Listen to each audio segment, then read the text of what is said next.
my name is Kyle Hinchy.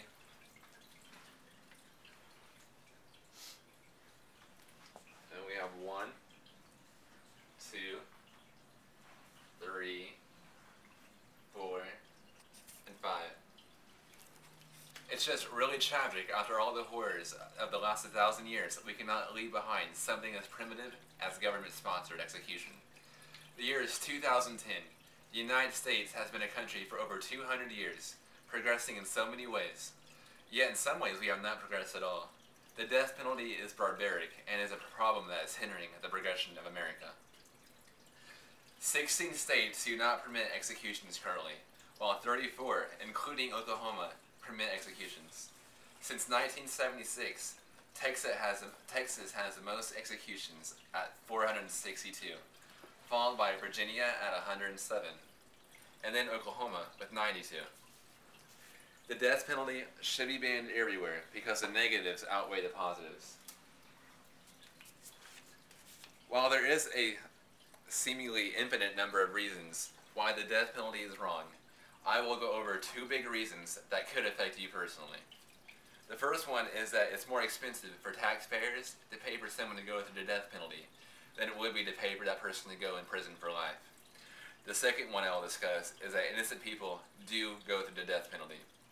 The third one and final one I'll discuss is what you can do to help. The death penalty is extremely expensive due to endless appeals and required procedures. To keep someone in prison for life costs around $1.5 million, which a lot of is paid off by the prisoners by working. Every year that an inmate spends in prison costs $22,000. An individual sentenced to 5 years, though, for a $300 theft costs the public more than $100,000. But the cost of a life term, though, averages at $1.5 million. Most inmates actually work to help offset the costs of their incarceration.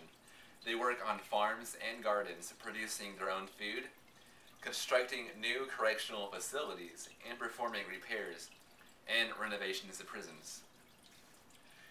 Costs executing an inmate on death row more than doubles the cost of keeping an inmate in prison for life. In 2007, New Jersey banned executions because of money. The state spends about $4 million for every death sentence, but hasn't actually executed anyone since 1963 because of how crazily expensive it is. Now that we have talked about the cost of the death penalty, let's move forward to the next matter at hand: innocent people on death row. Innocent people have and will be subjected to the death penalty. The justice system is not perfect, and just like all the innocent people who have been sentenced to prison, the death penalty takes innocent lives too.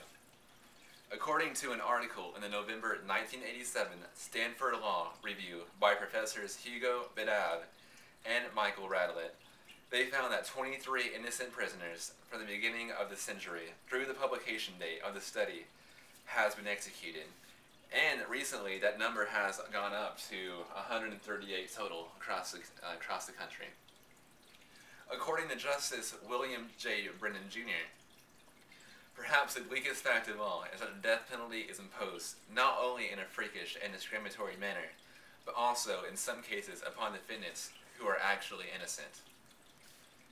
Many people have barely escaped being executed while being on death row.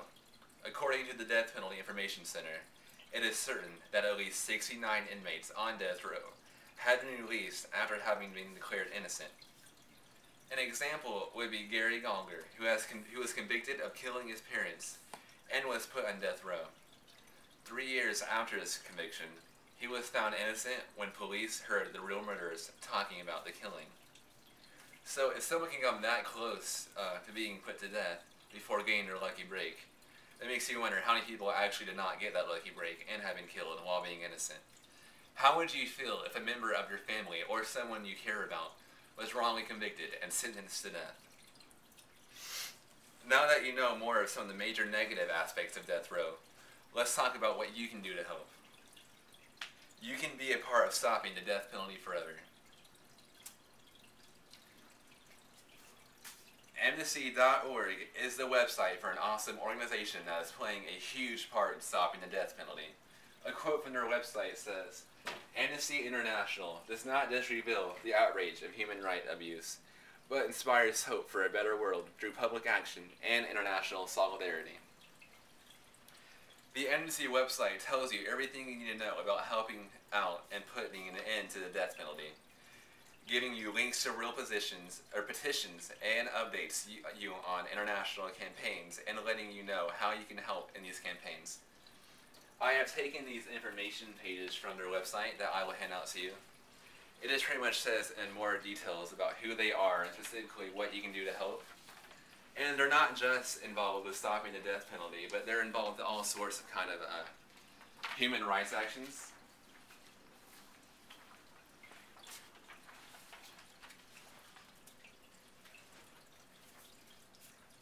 NoDeathPenalty.org is another great website dedicated to stopping the death penalty.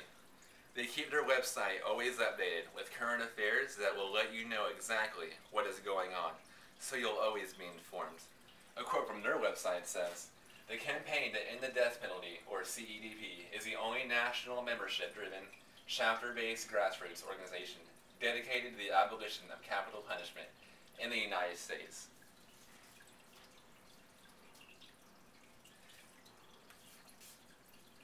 In review of what we've been over, the death penalty is more expensive to you as a taxpayer than it would be to keep that person in prison for life.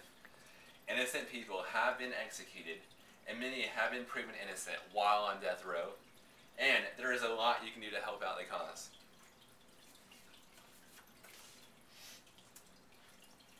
In conclusion, I hope you have learned something from this, that the extra money you are paying for these executions may not just be executing guilty inmates, but also innocent people who are just in the wrong place at the wrong time.